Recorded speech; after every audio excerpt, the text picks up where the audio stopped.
Chris, you're running for governor. Yes. It's a 4-person race in Yes. the primary.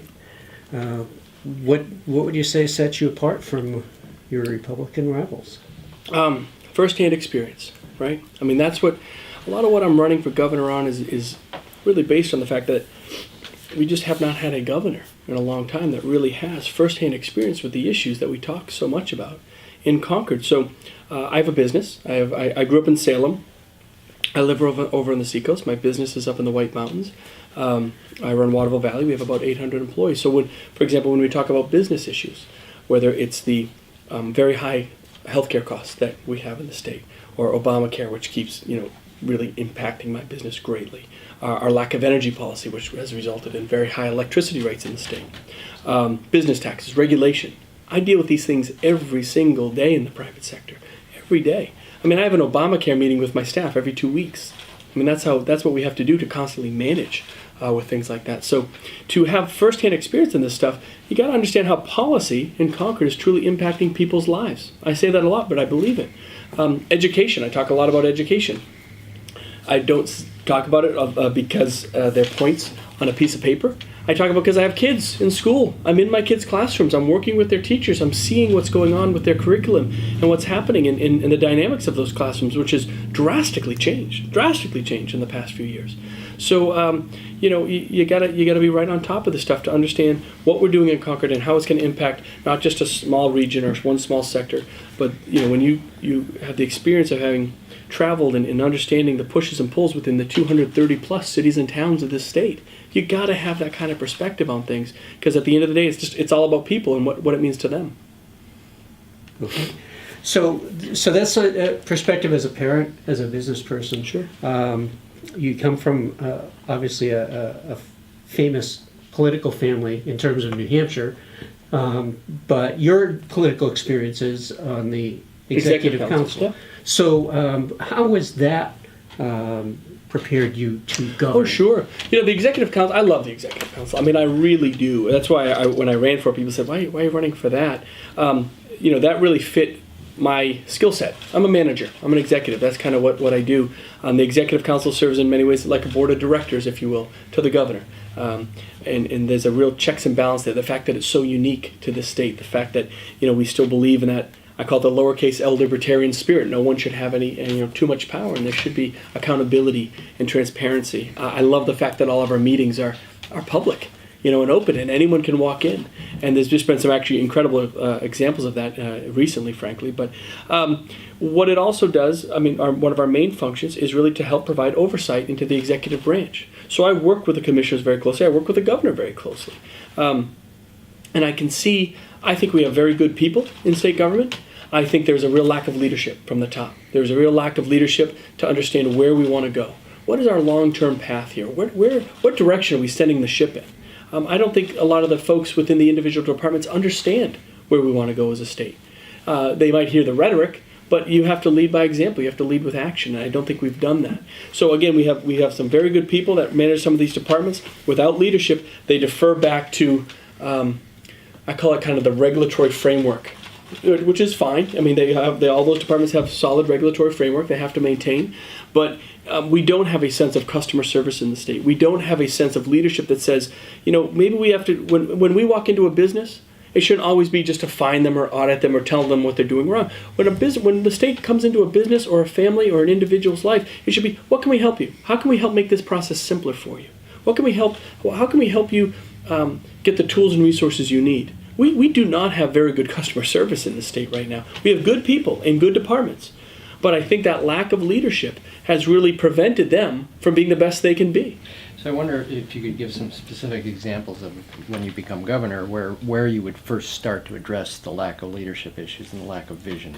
Sure. Well, of course, the leadership I'm talking about starts in the corner office, yeah. Right? I'm a big believer. But where do you see the lack of vision and leadership having occurred under the current administration that you would want to go after it right away? Sure. Like the true effects that I see. For example, I used to be I was an environmental engineer for 8 to 10 years. So I've worked on the private sector side of a lot of these departments, specifically Department of Environmental Services.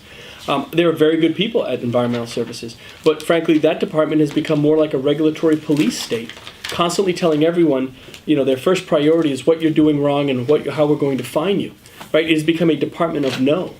We need to have an attitude where it isn't, we're going to tell you what you can't do.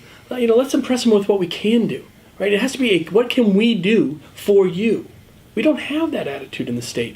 And again, Tom Burek, I think, has done a semi-decent job there. I think he tries. But, when he once said to me, and I don't mean to single Tom out, I probably shouldn't do that because I'm only kind of bringing that up just because he happens to run the department we're talking about. But, we have some leadership in some of these departments that say, look, our first and foremost priority is to make sure the people of the state are following the laws of this department. That's important, but that is not the first and foremost priority of a department head by any means. Is to manage, find how can we provide long-term sustainable, environmentally sound development, long-term sustainable, environmentally sound answers and solutions for individuals or businesses or whatever it might be. I think the wetlands, just as an example, the Wetlands Bureau, it's always a place where you get turned down, right? You have to prove to them it is guilty until proven innocent. That's not the right mentality. That is not the New Hampshire way. That's just one example of where I think we need to break down some of these regulations, break down some of this bureaucracy, and just get back to what are the common sense solutions we can provide for people. Because you know what? Individuals don't have the time and the lawyers and the money to fight the system. But we've created a system that needs to be fought at every juncture. We need to make it easy, simple, accessible. Get the people what they need and get out of their way. But aren't a lot of those regulatory hurdles, they're what is set by the legislature? Oh, of course. Oh, no, you need to follow the law, of course. But I can't tell you the number of constituent issues that I get calls on all the time where you have an outlying circumstance. Or, someone's deck encroached over the water buffer zone by 2.5 feet.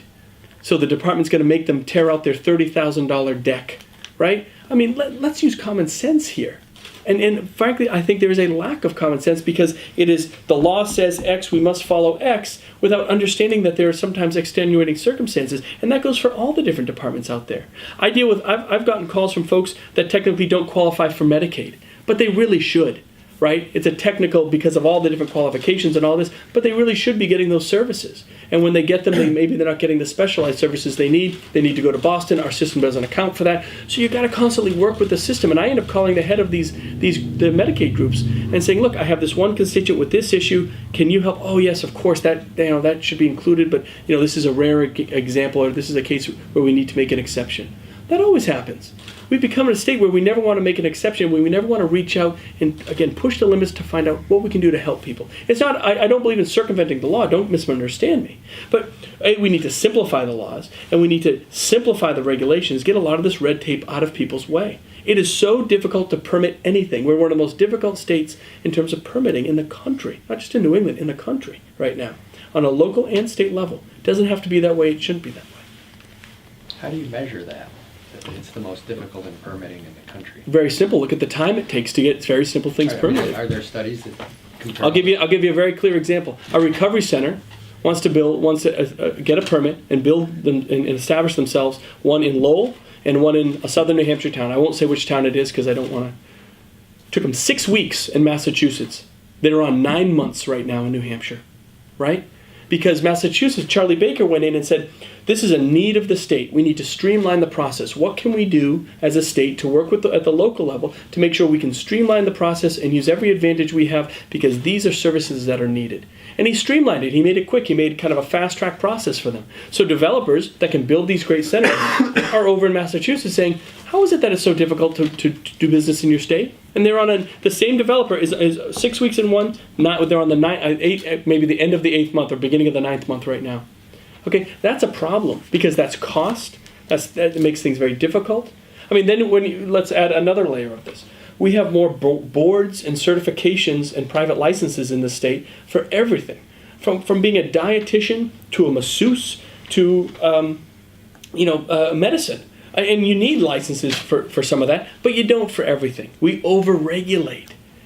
The fact that you can be I'm just going to use a kind of almost a silly example, but it's real for some people's lives. The fact that you can be a masseuse in Massachusetts, but your license you can't get reciprocity in New Hampshire unless you get completely relicensed here and pay your fee. You know what that fee is going to? Paying the guy's salary that is going out to collect that fee again.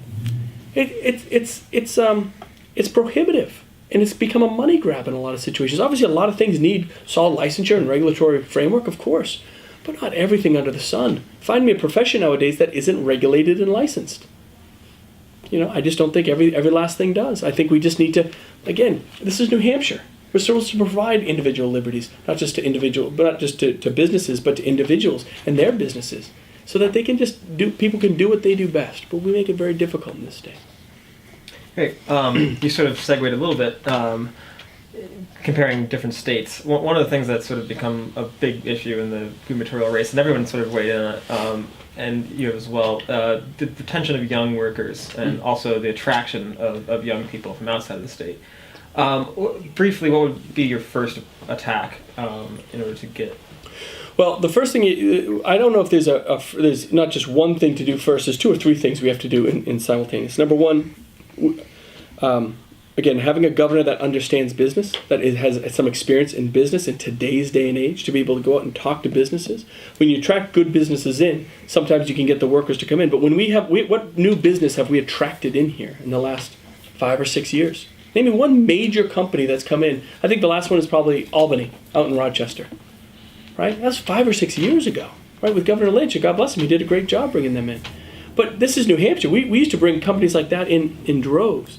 We need to make investments that incentivize the workforce. Number one, invest in infrastructure. Maybe it's making sure that we have high-speed broadband and all that kind of stuff all across the state in a true form. The state tried to go after that a few years ago and didn't quite complete its mission. So if you don't have the infrastructure, businesses can do business almost anywhere now. But you need technology in that infrastructure to maintain the technology to get from here to there. I believe we do need to make an investment into the university system, not just to pour money into the university system, but actually invest to promote it as a workforce generator.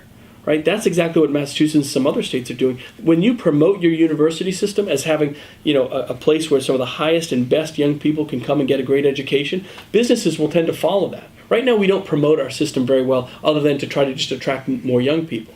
We need to promote it and market it in a different way that I can actually show it as an incentive to bring more business over. I believe we need to tackle our high debt. So when kids come out of our college, they have too high of debt, and the jobs simply are not here to maintain paying off those long-term liabilities. So they tend to go elsewhere. So I believe my program looks at creating incentives. So if you come out of a New Hampshire school, university, and you have and you're going after a job in what I call one of the high-risk job areas. Maybe it's nurses. We have a nursing problem. Teachers, clinicians, psychiatry, right? You want to enter one of those high-risk job areas, we'll help pay down your debt. We have there are other federal similar programs like that. We need to be aggressive about that here in this state and incentivize them to come. Frankly, where do young people go right now? They go to urban areas, right? Right? We have an issue with urban areas right now.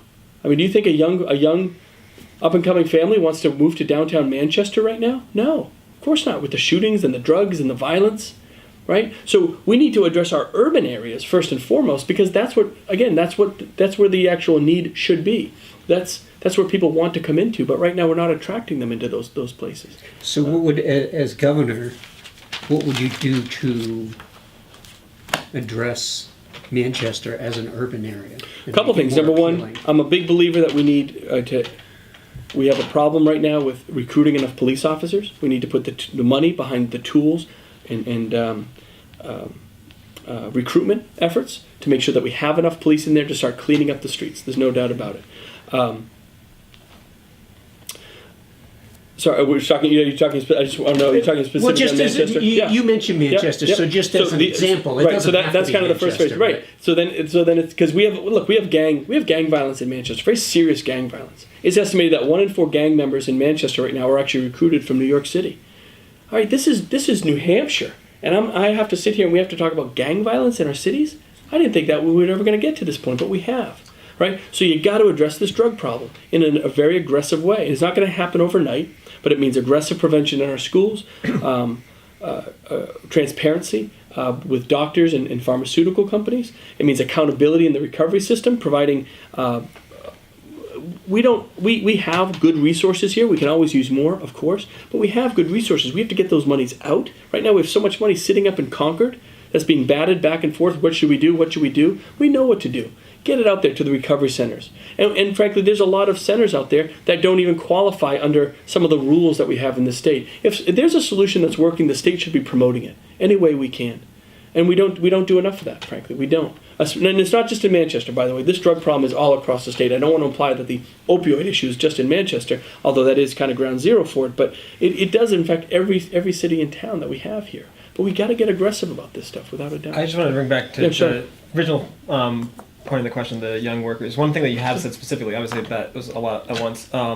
You have said that you would move $5 to $10 million in, I think the term was state economic development funds. Right. So now, just so you know, we have a Department of Economic Development that sits in DRED, which is combined with Parks, Forestry, and Economic Development.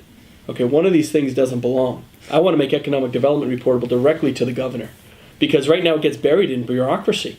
And you can't, I mean, it's very hard to find some real success stories coming out of the Department of Economic Development. I think it just gets buried. They don't have leadership that truly understands how to drive business, what it means to a business right now to understand the variables that they need to see to get either driven in here or to succeed.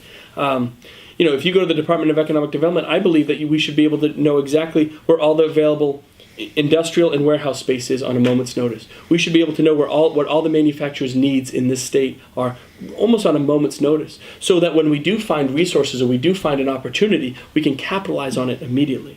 But again, I'd put a lot of money into the Department of Resource and Economic Development to specifically go after those businesses, incentivize the young people to work here. So just to know that, you would put money into it, or because no, there's a lot of money in there already. Press, right. No, so what you said in the press was that there's funds already existing that Yes. would be sort of transferred. Where are those funds exactly come from? That you sort of mentioned bureaucracy. Are they sort of right now we do put money in the Department of Economic Development. Right. So you would specifically put it towards retaining young workers, young graduates. That's one of the programs, yes, Okay. sure. I'd like to see more go into the Department of Economic Development, because I think that's a huge driver for that really impacts so much in the rest of how all these other things that impact the rest of the state. Okay. Sure. Wanted to move on to opioids and just sort of, unless you had. No, I was gonna say you had brought that topic up during the discussion of urban areas. So recently, the legislature passed a number of measures, Good measure, and some money to go with that. What would your priorities be in terms of how to make use of those resources? What do we need to attack first? So I think that first and foremost, I think the legislature did a pretty darn good job of with passing a couple of what I think are good pieces to the puzzle. Remember, all these are just pieces to the puzzle. There's no silver. I don't want to say silver bullet, but there's no one point of inflection that's going to simply turn the tide on this thing. But we got to get aggressive about it. Prevention in schools, huge aggressive prevention starting in the 5th grade. And my plan looks at bringing the parents in. Right? We have this DARE program right now. My son was a part of it last year in the 5th grade. They talked about smoking and alcohol. Look, my son is likely to be offered pills or marijuana or meth in the next 3 years.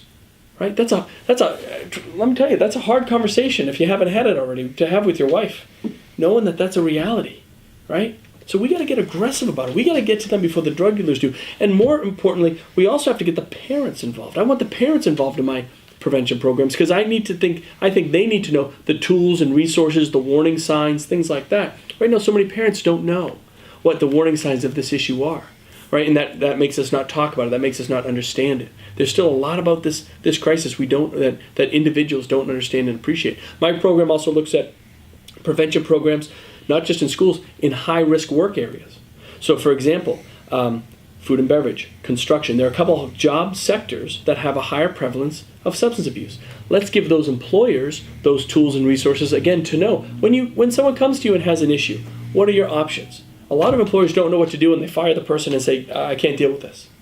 There's better solutions. This can be a win-win. There are solutions, but we have to get the employers the education and knowledge base and resources to know what's available to them. What are the local recovery centers? Who do I call? right? What are the insurance options? How does it work within your insurance system? Let's give them the tools and resources to know what to do. The more information we have out there, the more we're going to start accepting it, start talking about it a little more, and really being able to tackle it. So that's the two phases of my prevention program. I think we need transparency between pharmaceutical companies and doctors. Now, I was not a big fan of the way that this Governor Hassan is going after this broad brush of going after all these pharmaceutical companies with this group that has made a living out of demonizing pharmaceutical companies. I don't believe in demonizing the pharmaceutical companies. I think we have to understand that most opioids are only made by 2 or 3 companies in this country right now.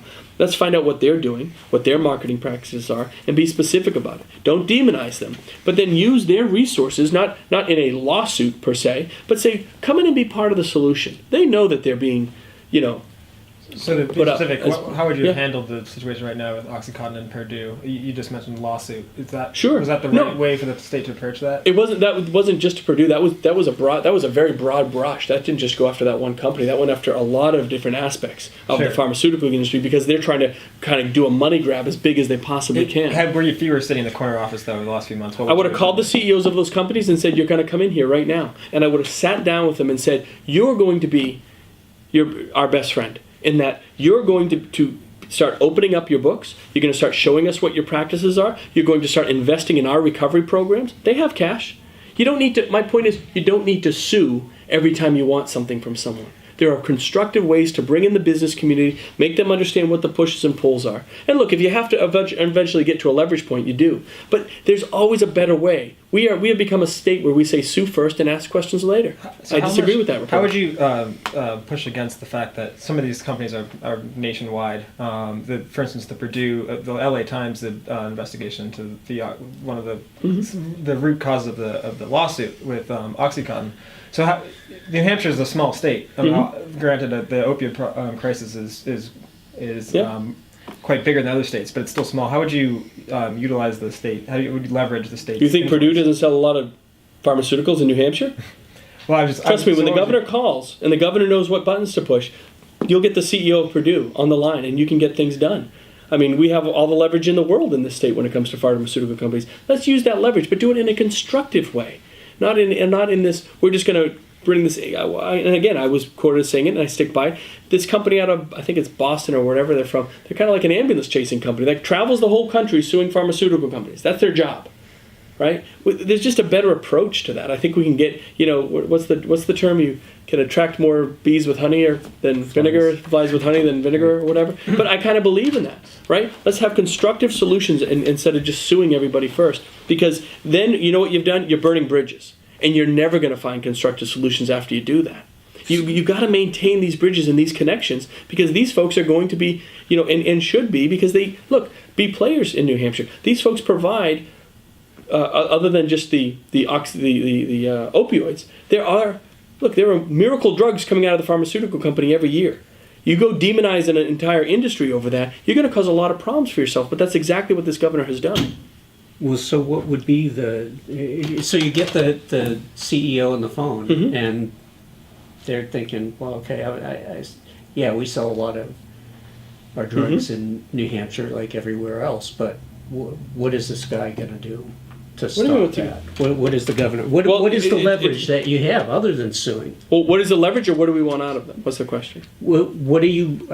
The leverage what is, pressure can you put the leverage on it? is that they need to make sure that their pharmaceuticals are available to everything from our state employees on our health care plan to, I mean, there's a whole host of things the governor can do to regulate. The power as a buyer. Of course, absolutely. We're one of the biggest customers, right? Why shouldn't we? We should absolutely do that. And again, it's about being finding constructive solutions, right? And what do we want out of them? I want transparency. I want to know every time a patient is given OxyContin or an opioid, that they are given the exact same information that doctor was given. What are the risks? What are the prescription practices? What are the recommendations that the pharmaceutical company makes? All that needs to be transparent immediately to the patient, to the not just to the provider. And right now we don't have a whole lot of that. We're making some ground there, but we need a lot more of that to be sure. Moving on from non-prescription drugs in terms of opioids, how would you address harder substances like fentanyl and Sure. Well, again, I'm a big believer in making sure recovery centers can do what they do best, right? So we do need more beds here. We do need, again, when you can help incentivize that workforce, we need more clinicians, we need more nurses. We need to make sure that we're promoting those programs in not just our community colleges, which has been terrific, but also in high school, in our career schools at the high school level. We have SST over in Exeter. It's a tremendous, a great nursing program. When kids come out of school, they need to have workforce-ready skills on day one. And that goes for all industries, but you can also emphasize it with nursing and things like that. So we need to make sure we have the staffing and the manpower to deal with these issues when they come up. Right now, we're pretty short-staffed, to be sure. And those programs that you mentioned, are they equipped right now? You mentioned that they are well equipped. You're talking about sort of outreach and getting people in terms of resources and everything. Are they No, I don't. Look, I think we have a nursing problem in this state right now. We don't just have a shortage of nurses, but we even have we are limited in some of the certifications that we can provide.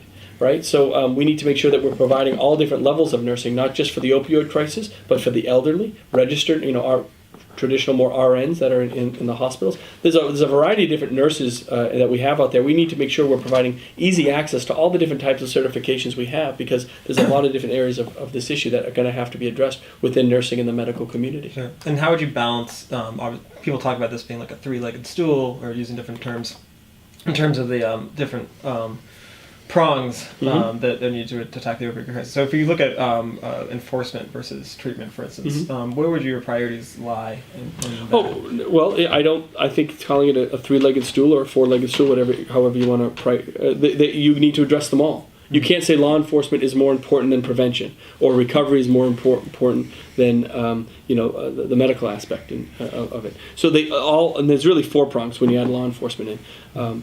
So again, breaking down those roadblocks to recovery, getting more recovery centers in here, getting them flexibility, getting a better workforce is a big part of it. Prevention in schools, prevention in the workforce, making sure law enforcement has the tools, resources, and the manpower to do what they need to do.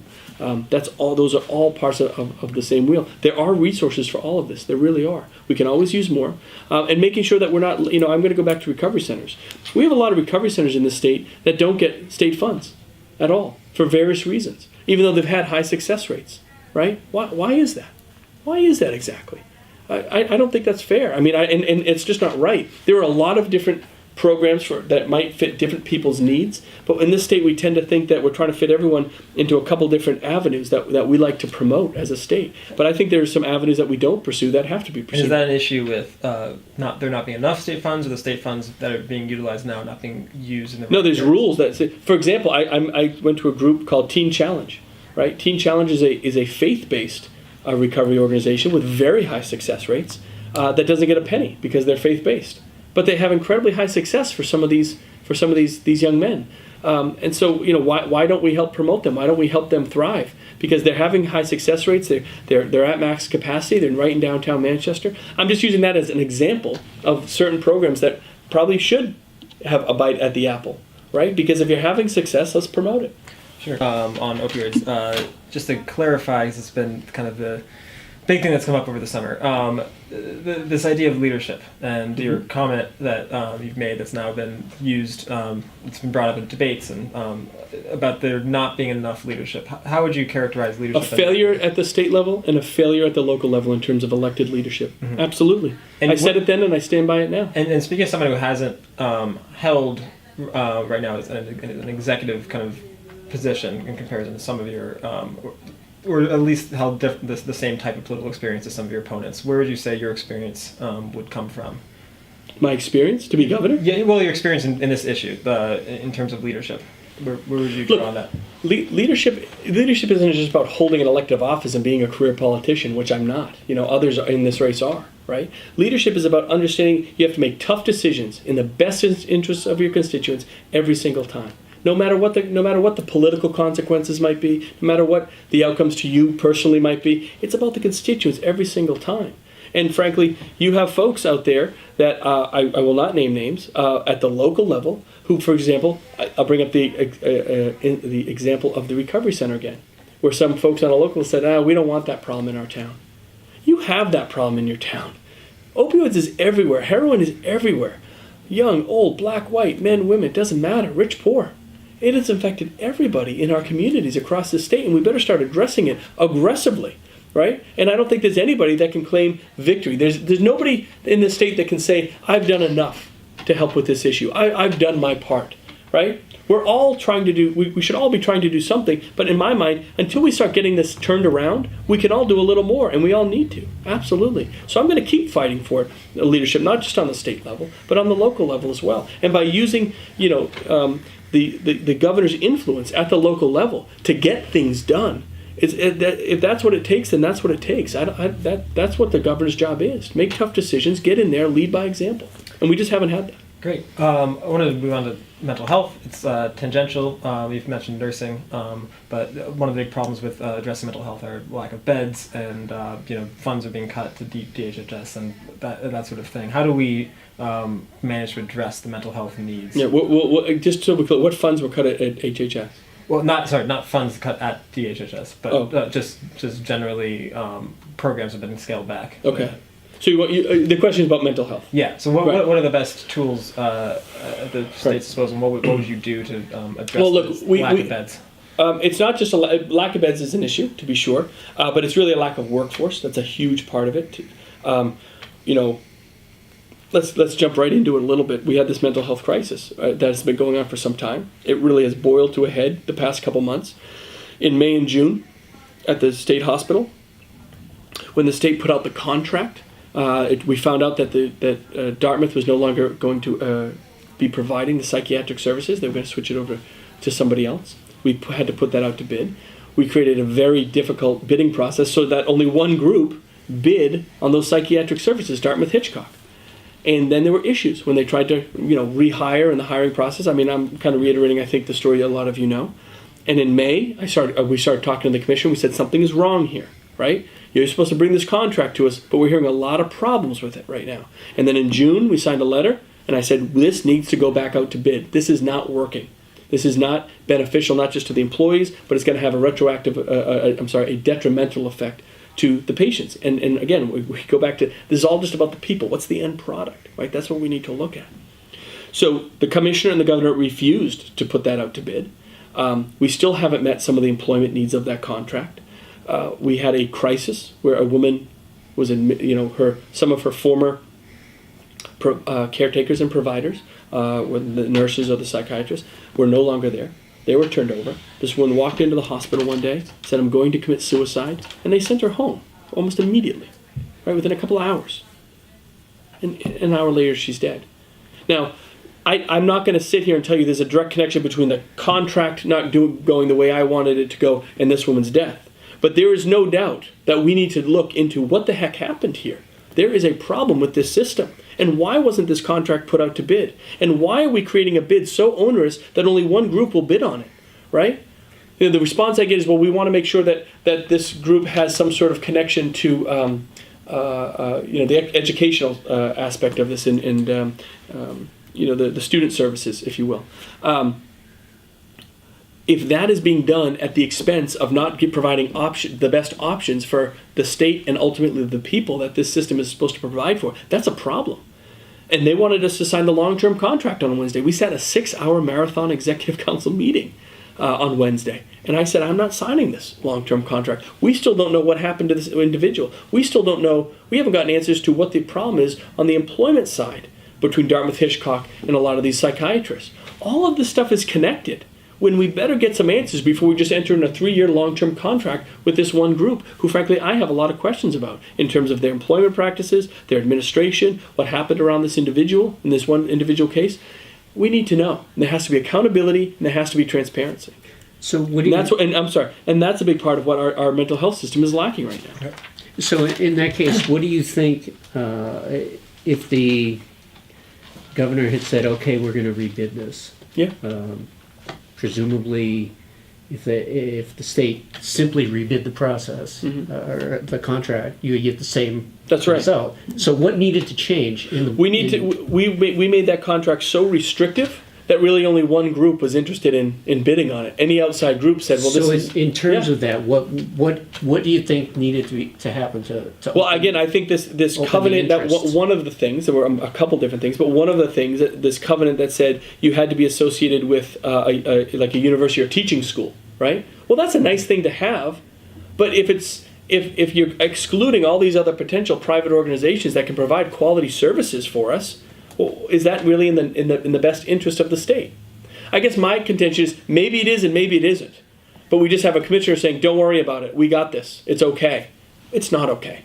The system doesn't work the way it should work. And by that, and the evidence of that is in the results to the people.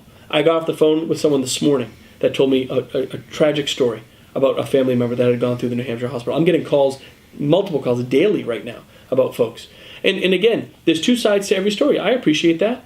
But that's exactly what I'm asking for. Show us both sides of the story. Let's have accountability and transparency so then we can say, you know what, maybe the way we're doing it is the best way.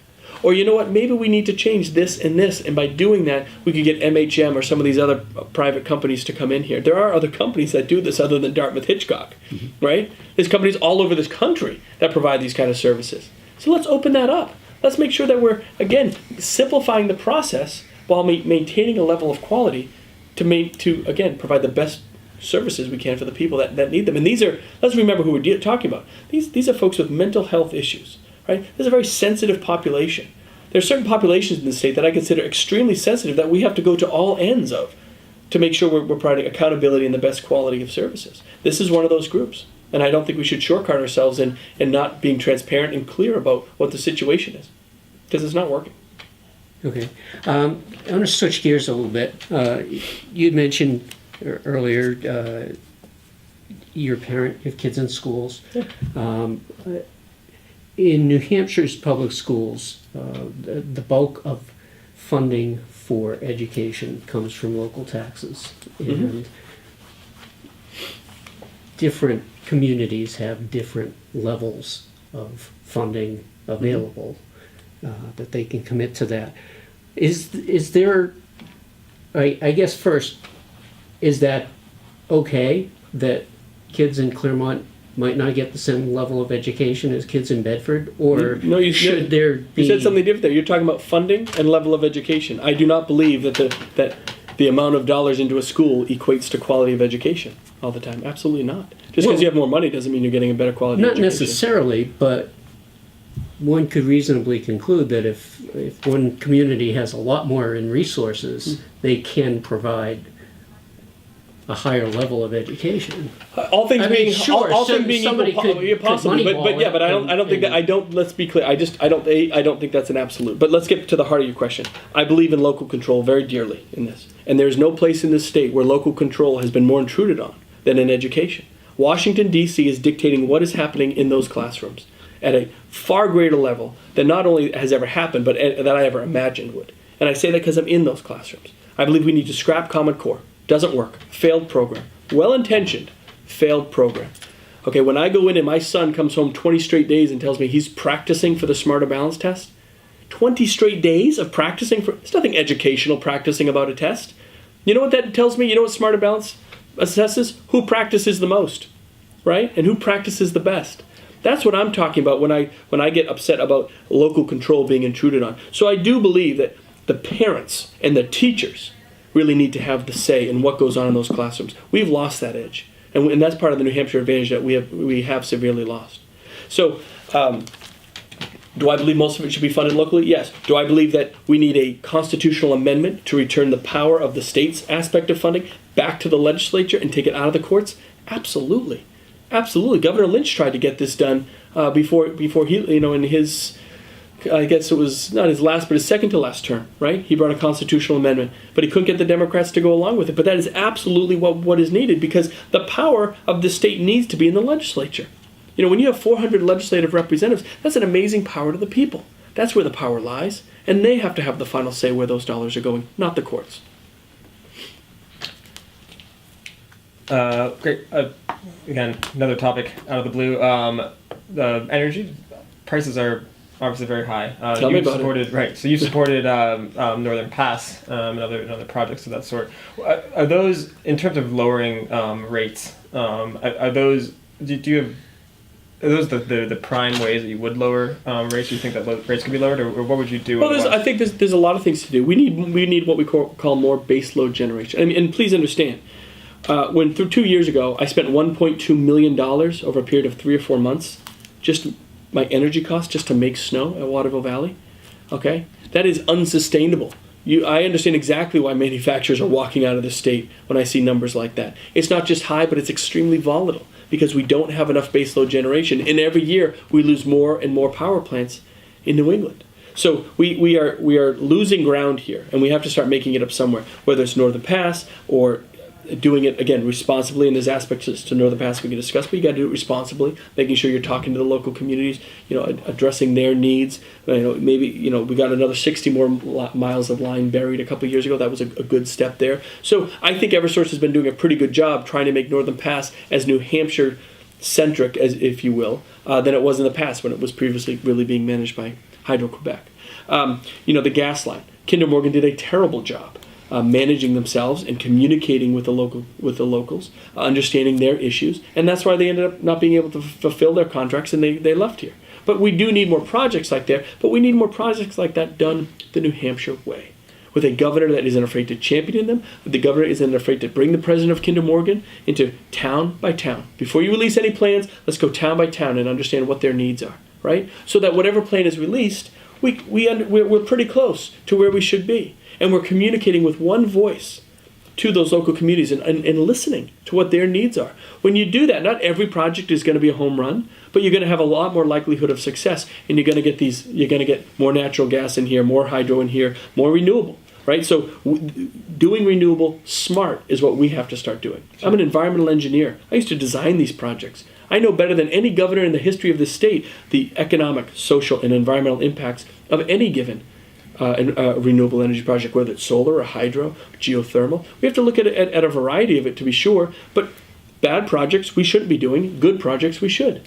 And I've said yes to some and I've said no to some. All these different pieces of the puzzle go into it. Regarding Northern Pass, you mentioned buried sections of it. You suggested in an interview earlier that right now the balance that's been struck, right now the parts that are buried, because obviously residents up there would like more to be buried, that would be cost prohibitive. Yeah, that project's not going to happen if you try to bury the whole line. So do you think the balance is struck now? With kind of the... I think it's pretty close. I mean, look, I don't want to say that I'm not the ultimate judge and jury. We're going to go through the site evaluation committee, but I'll say this: Eversource has done a good job trying to find that balance, right?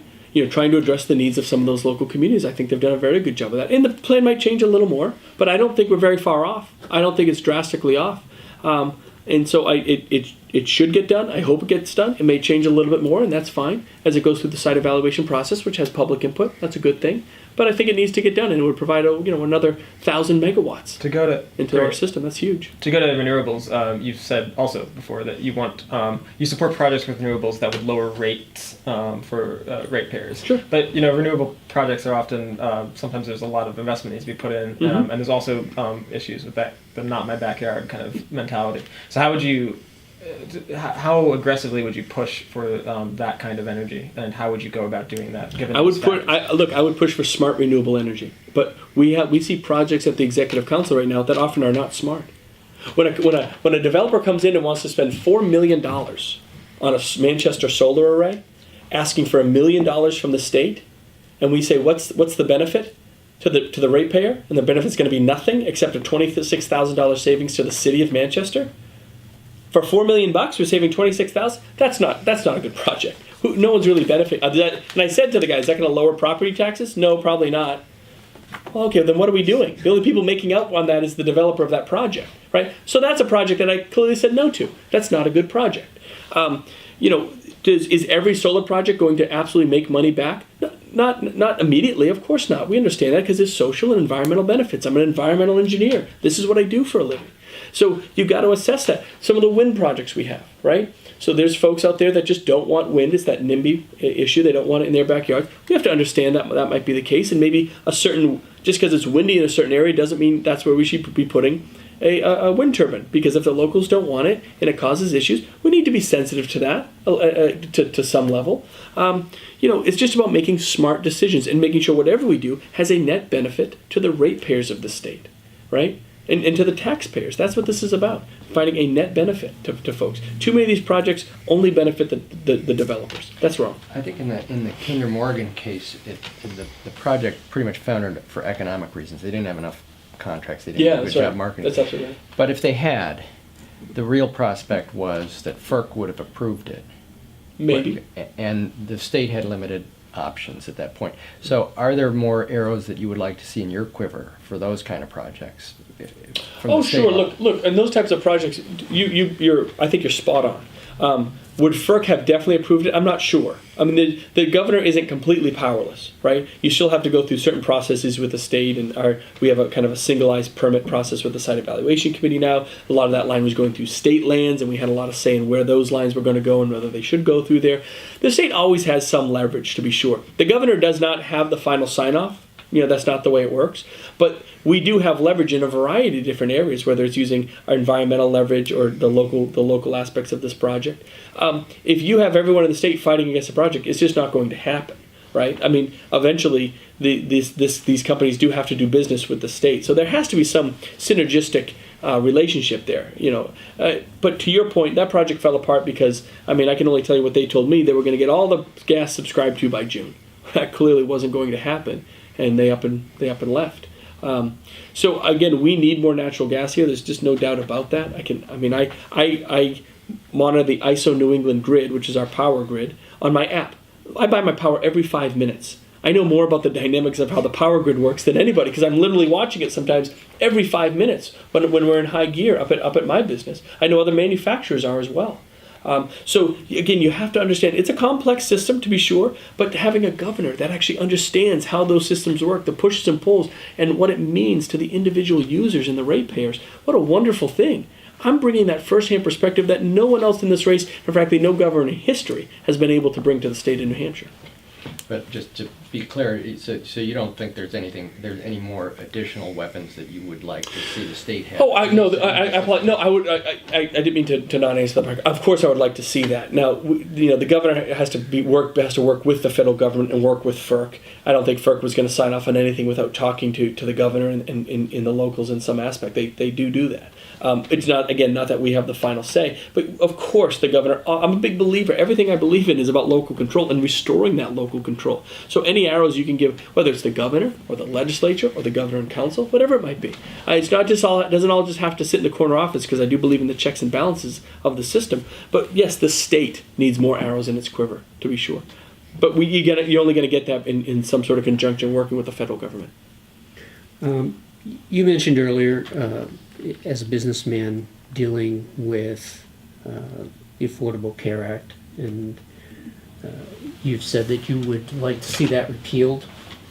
Repealed and replaced with a system that's more, that's something more that we can design for our people. And so for what our would that citizens. look like? To be honest, I'm not 100% sure, other than to say it wouldn't have all the regulations and bells and whistles and mandates and forcible fees and fines that go along with the system we have now. Understand this. Why do we have I'm going to back up just a little bit if I may.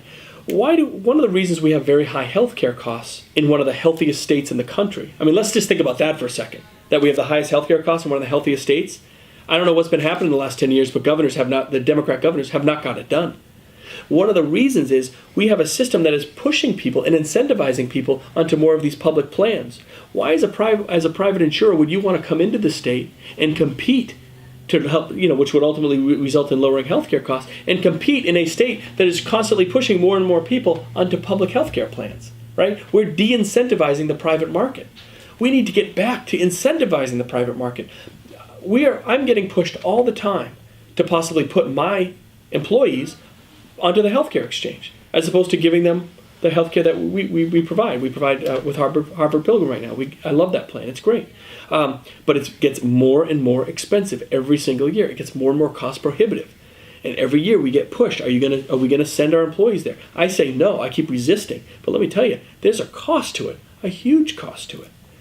And that's something that if I'm feeling, I know a lot of the other businesses in the state are feeling those exact same pressures. That's that experience that I'm talking about, that firsthand understanding of what these things mean. So we've created a system in the state that pushes folks to the public plan, that de-incentivizes private competition. That's going to keep our prices artificially high. We need to get back to pushing more folks back onto the private systems where we can get, by the way, better quality health care, provide them some options, employers some more options. And again, it's, and this whole idea that Obamacare is going to cover everybody, well, I guess that didn't work out. What do we have, 7.5%, 8%, something like that in our state? I don't know the exact number, but we have a fairly healthy percentage of people that still have no insurance. in this state. None. Right? So that part of the plan didn't work either. I mean, the exchange is incredibly costly. United left it. Did another major? I thought I just heard another major group is now thinking about leaving it. I don't want to misrepresent on camera. Nationally, Aetna is, I think. Yeah, maybe Aetna, was that the other one? Yeah. So you have the biggest healthcare providers saying, we don't want to play in that world anymore. It ain't working. So my whole point with Obamacare is it didn't work. It's not cheaper. It's not covering everybody. It's de-incentivizing private competition, and it's artificially increasing prices for everybody. So we need a system that works for ourselves. And if the federal government wants to send back that taxpayer money, that is our money, by the way, the people's money, and let us design a system for ourselves, that's something I would absolutely look at. Sure. So, not everybody in New Hampshire is covered, but tens of thousands of people are covered who were not That's before. Right. And they weren't before because they couldn't afford to be.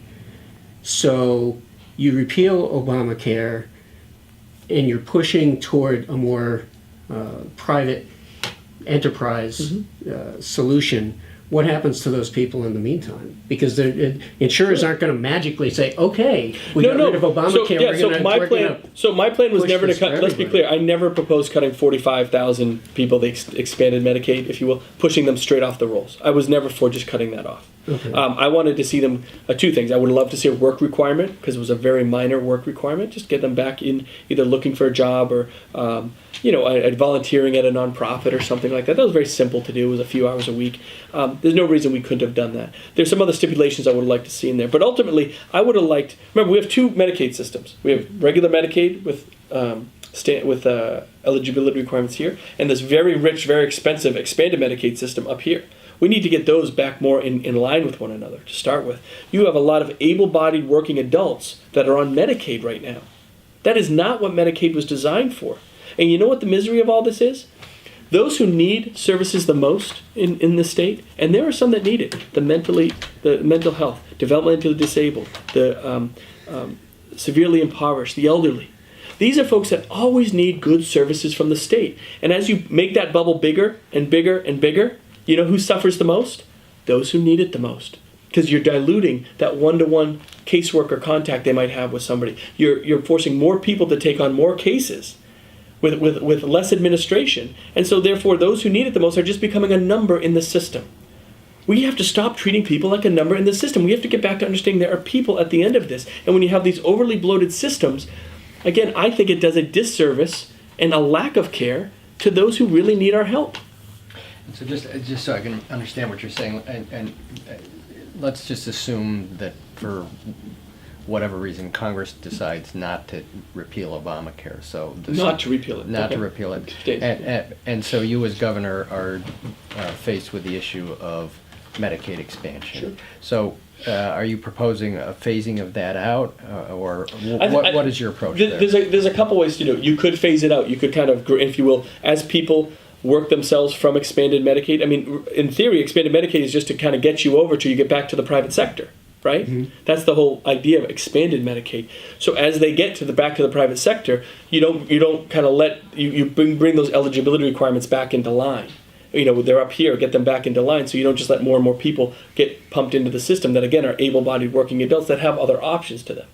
I mean, we've almost made it to the point, if I may, I'm going to diverge a little bit here. We've made it to the point where it's more, in some folks, it's more advantageous to go to Medicaid than it is to the healthcare exchange, right? Because the healthcare exchange is so darn expensive. So we have two public systems almost competing with each other in the state right now because of the cost and benefits of each. So it's very bizarre. It's not. I'm an engineer.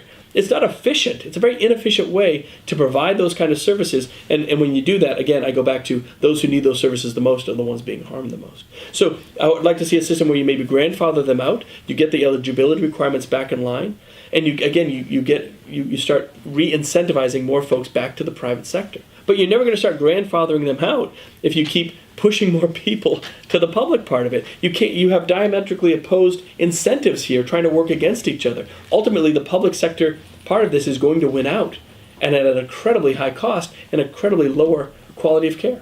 So when you're talking about re-incentivizing them off of expanded Medicare or Medicaid, Mm-hmm. is that, are you providing them actual incentives, or are you No, pushing them out by lowering the No, thresholds? we're going to do some other things that start making the market a little more private sector concentric, such as I still believe you can provide quality legislation that allows you to buy insurance across borders. There's no reason just because you live in, Salem and one guy lives in Methuen that they can have the exact same livelihood and statistics and background and be so different on healthcare costs. Right? We have so many folks in our Medicaid system right now that cannot get specialized services in Boston. Right? I mean, Boston has incredibly specialized, high-quality healthcare that folks in our Medicaid can't get right now.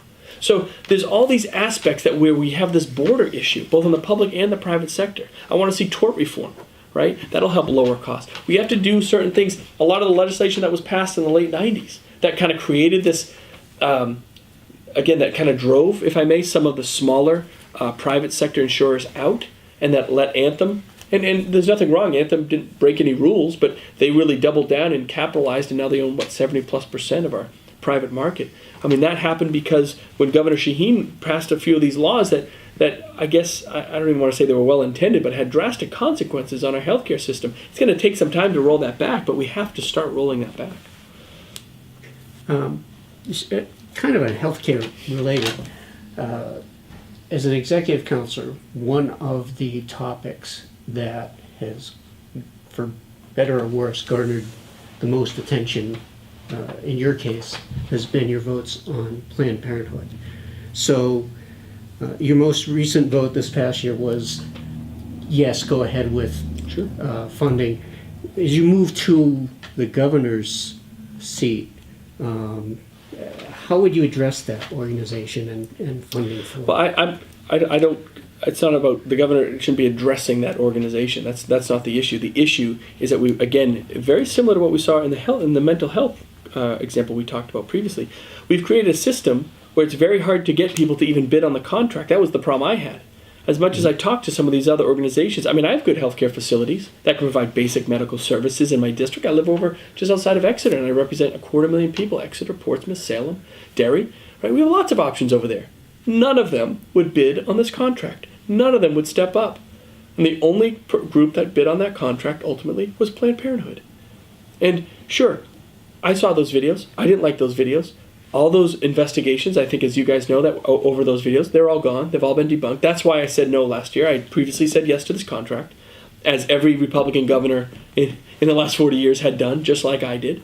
I understand it's more of a political hot-button issue right now, but that doesn't take away the fact that when you have $500,000+ that can provide quality, basic health care for women, families, men, in some cases, the option, you bet I'm going to vote for that, because they need that. Those are those low-income folks that we talked about that still don't qualify for Medicaid or that aren't on the healthcare exchange. They're slipping through the cracks.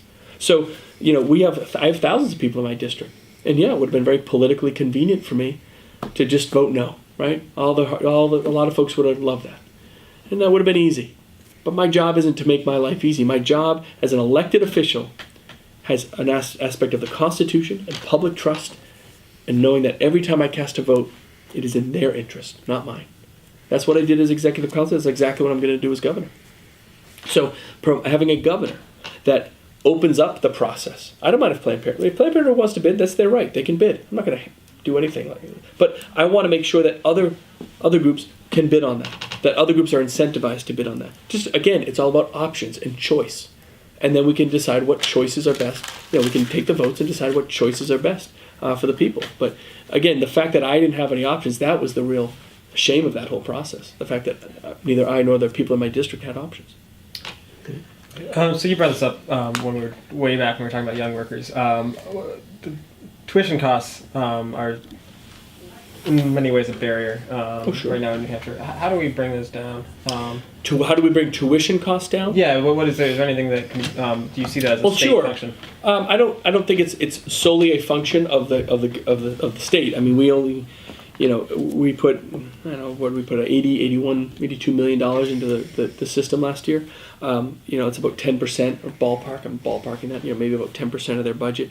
What I'd like to see is any money that goes into the system doesn't just pay for overhead, overhead costs or more higher salaries for the professors and all that kind of stuff. It needs to go to the students. to marketing the school as a workforce generator and go to the students, not just for freezing tuition, but why not some tuition reduction? I mean, $5 million, if you put $5 million into, think of it this way, $5 million going into UNH could take 5,000 kids' tuition down $1,000 for the year, right? I'm not saying that's the exact program, but you can make headway there, to be sure.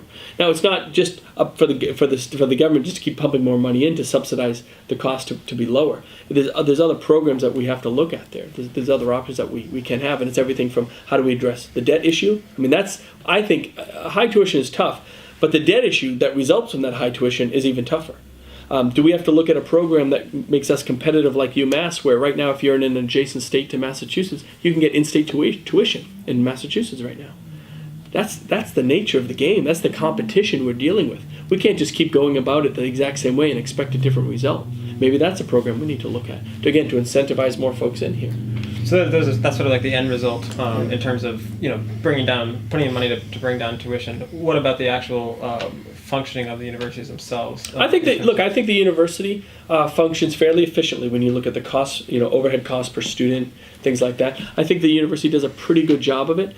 We drastically reduced the size of the chancellor and the university system. I don't want to confuse people with just Durham or Keene or Plymouth. It's not those individuals. It's the university system. I think there was a lot of bloated overhead in there that was really cut out, and I think they work fairly efficiently right now. I've worked with Chancellor Leach and the former and now to be the current chairman of the Board of Trustees. I've had relationships with them. I used to work with Ed Dupont, who was the former chairman. So I think I have a pretty good sense of how that whole system works, and I think they do a pretty good job of it. But we have to stay competitive. That's what this is about. And not just Durham, but Keene, Plymouth. I mean, I'm very sensitive to Plymouth because it's right outside Waterville Valley. They're that workforce incubator that I need. So we have to make sure that all the different aspects of the university system are being accounted for. But I'm not one to say that they're over bloated and they don't control their costs. I will say, when you have a $6.5 million pool, that doesn't look good. And frankly, there's probably some money that could have been better spent there, without a doubt. When you have that $17,000 dining table, I think that's just dumb. That's just a bad move on their part, and they need to be smarter about issues like that, to be sure. But overall, when you look at the actual management of the system, I think it's handled fairly well. To be fair, my son goes to UNH. He says it's a beautiful pool. I'm sure it is. I've seen it. I drove by the other day. Man, it is beautiful, but, one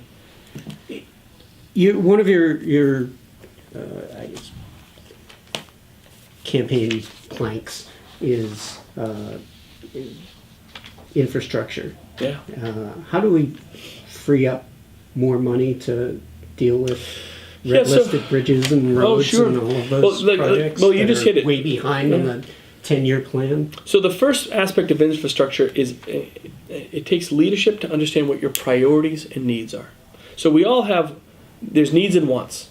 That's what defines good leaders from bad leaders, understanding what those priorities are. I believe, I very strongly, I think most of the state would agree with me, it's roads. 2,000 miles of road that are poor or very poor condition, 153 red-listed bridges. That's a lot of red-listed bridges for a state our size. I-93, which has yet to be completed. Sarah Long Bridge, last time I checked, it's still broken. If you guys read that story, when it broke the other day. Now, we're rebuilding it, that's great, but that bridge isn't going to be replaced for really another year. These are the needs of the state, if you will. I mean, there's a couple others in there as well. There's other wants down there. I'd like to also see some of our secondary roads get, again, when I talk about those 2,000 miles of roads, those are things like Route 16 up in Conway, or some of the roads you have out here on the western side of the state that, frankly, they don't just need a little shimming. They really need to be rebuilt and redone with safe bike paths and adequate walkways that provide the safety for pedestrians, as well as the heavier traffic loads that we see on some roads. That's why we have the 10-year highway plan. I love the 10-year highway plan, and the executive council manages it. You know what the best part of that plan is? It's really designed by people. It's designed by individuals. We hold those public meetings all across the state, and we take all that input and say, hey, look, here's the projects. What do you think should be on there? What are your priorities? And we ask anybody who can come to those meetings, whether it's people that want more bike paths, or people that want a road paved, or people that think we should focus on bridges, or trains, or whatever, or airports, whatever it might be. So all those things come from the public, and then we create a plan that really prioritizes the needs of the state on that. And then every 2 years, we can adjust. If different projects come up, if certain projects come off the schedule for various reasons, whatever it is. It's constantly evolving with the input of the people. That's one of the most important aspects of it. But sadly, the council doesn't fund it, so how do you get Yeah. these projects going? So we had the gas tax, the increase in gas tax a couple of years ago. I'm not in favor of increasing the gas tax again. We just did it, and I do applaud the fact that the vast majority, if not all of that, went directly towards projects. That was a great first step, and to get some of these needs out of the way. Once the Sarah Long Bridge gets done, I-93, we'll see how make sure the TIFIA loan stuff that we process this year for some specific projects, the new exit 4A that's going to get done on I-93. It's, attacking some of the res listed bridges, which we're really not making a whole lot of headway on. We basically repair as many as we put on, come off the list, so we got to start making a little more headway there. It's just about prioritizing the needs. Now we're stable, and I think we have a very budgetarily responsible plan. I think we need to take care of some of these bigger projects, make sure they get done on time and on budget before we start looking at grandiose next steps, whether it's in terms of revenue or whatever it might be. Do you think the funding stream is in place for the 10-year plan? For the current 10-year plan, yes, I think it's fiscally responsible. Yeah. Another aspect of infrastructure that you've discussed is availability to broadband. Yeah. So in some of the areas of New Hampshire, the companies that are most responsible for providing access, and particularly last mile access, Yeah. they do it when they see that it benefits them financially, and sometimes they don't. Should municipalities have the ability to bond to jump in and make that last step happen so that businesses and Should a municipality be able or be allowed to invest in broadband infrastructure? Sure. Okay. Yeah. Is that the question? I'm not trying to ask the question for you, but I don't know if that's what you're asking. Municipalities, some of them, like I think Hanover has looked at it, Keene has looked at it, in cases where the existing providers of broadband have said, well, yeah, we don't want to do that building out of that last mile right now. We don't want to make those connections. They've looked at doing it. There's a state law that says if there's a broadband company available, your municipality can't bond to undertake that I don't know project. the exact state law. I thought, and I might be wrong, I thought that said the municipality can't take over the management of that, make the investment and basically buy the management of that last piece. I think it says like they cannot bond. They can't even just make the investment on behalf of the private. I believe that's the case. Yeah. I'd say this. Municipalities should have flexibility in their ability to provide better broadband access to their communities, without a doubt. I don't know exactly the law that you're referring to. I thought the issue there was that it would essentially break up ownership of the lines in partnership and sharing of the revenue, which would get complex. I thought that's what the law said, but I might be wrong. I'm good with my RSAs. I don't know every last one. Sure. But if the municipality wanted to bond something, and the people voted for it, and it was part of either whether it's town meeting or the city council, whatever it might be, if that's the choice of the locals, then that's the choice of the locals. I believe they should have the freedom and flexibility to do that. Sure. Okay. Moving a bit more into quick topics. Marijuana, you've said that you wanted to decriminalize it. By the way, I love that you did your homework. I'm very serious. I've gone to a lot of these meetings where people don't do their homework. You actually know what it's amazing what you've read my Google plan. does. That's wonderful. So you want to decriminalize. You don't want to legalize, as far as I understand. What is the threshold there? What is the for decrim or legalization? Sorry, not threshold. I guess what is the line in the sand there that you wouldn't cross? And some of your opponents, at least on the Democratic side, have said legalization could be a revenue source, could be a way to kind of address some of the. Yeah. Look, full blown legalization of marijuana is something I do not support. I think a couple states have looked at it right now. I think they're going to work out the bugs of that system and see what it works and how what the impacts are. And I get nervous about marijuana as a gateway drug, of course. decriminalization doesn't affect that at all. Decriminalization just gets our fines, penalties, as those misdemeanors should be, back in line with where they need to be, and more in line with the other states. That's all that is. That's what I'm for. But I am not for the full legalization. I think you're entering into a giant unknown there that could have drastic repercussions, to be sure. So let's just see how it pans out in some of the other states, and let's take our time as we tiptoe through this kind of new, I don't want to say acceptance of marijuana by any means, but other states are looking at this. People are being more progressive about marijuana.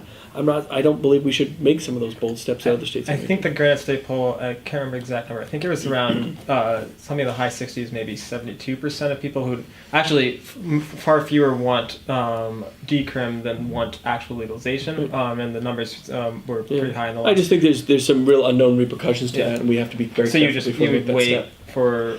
Yeah, I don't think we're ready for that step right now. We don't have the information, the understanding, or the enough data to really understand what it would mean for us and our state, Okay, great. economically, socially. Another quick fire question, because I think you made your position pretty clear on the death penalty Yes. and the Michael Addison case. Obviously, that's pretty high profile. Yeah. Are you across the board in favor of the death penalty? I think the way that with the laws, the death penalty laws we have in the state are done pretty well, and I wouldn't propose any changes to them. Okay. And You go ahead. yeah, the last thing for Second Amendment rights and sort of there's been a lot of talk. I might be failing in terms of what I remember your policy being, but it was something about taking away licensing requirements, state licensing requirements for. I believe in concealed carry.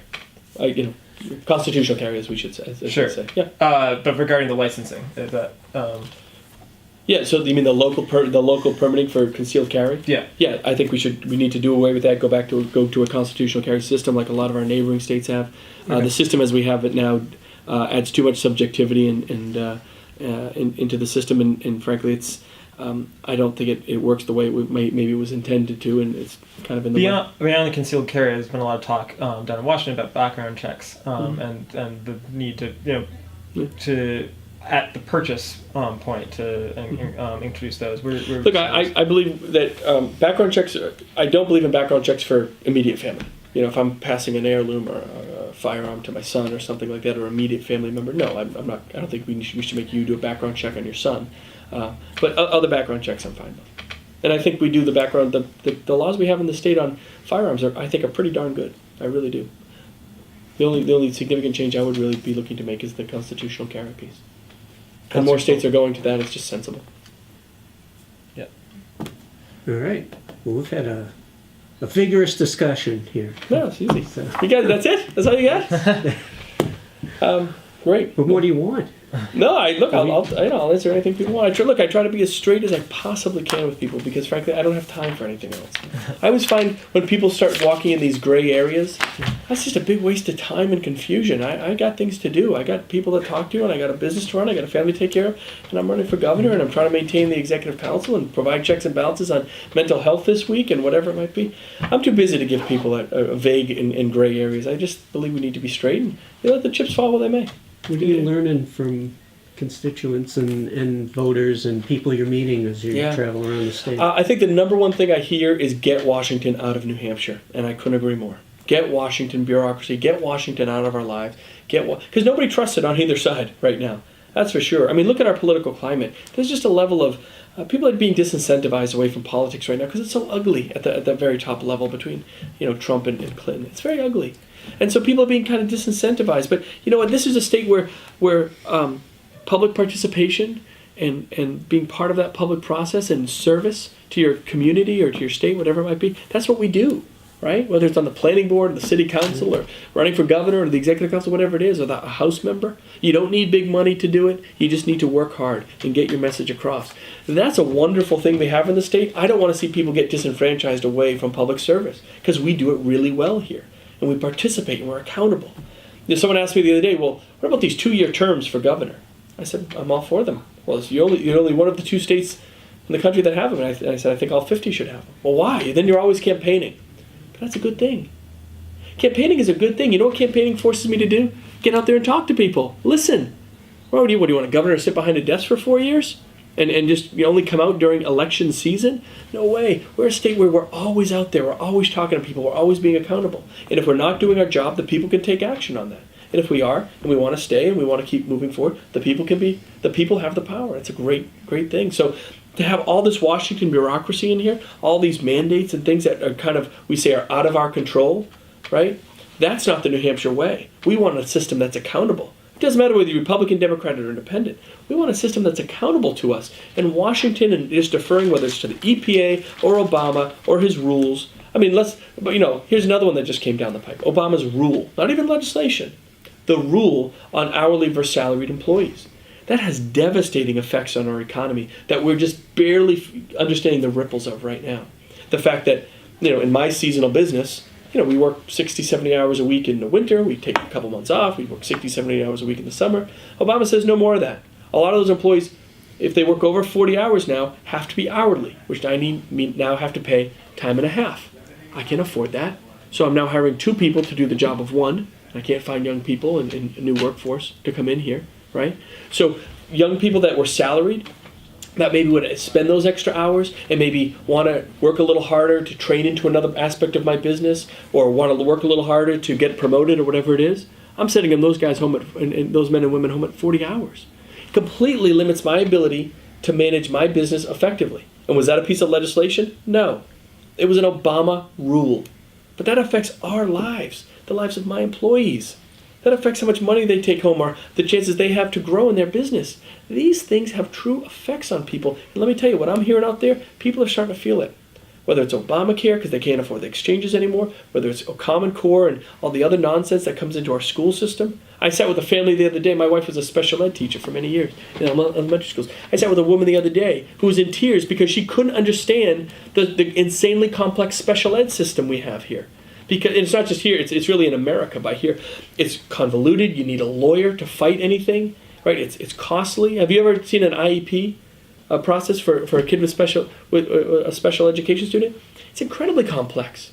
And again, she came to me because she knew my wife got so frustrated with the system, she up and quit and went to work for the parents to advocate for them because she actually understood it, because so many folks don't. So I had a woman in here crying to me, why can't the state fix this? And I said, look, the state can only do so much. That's a federal program. And I'm all for special education. Of course, I'm one of the biggest promoters of it.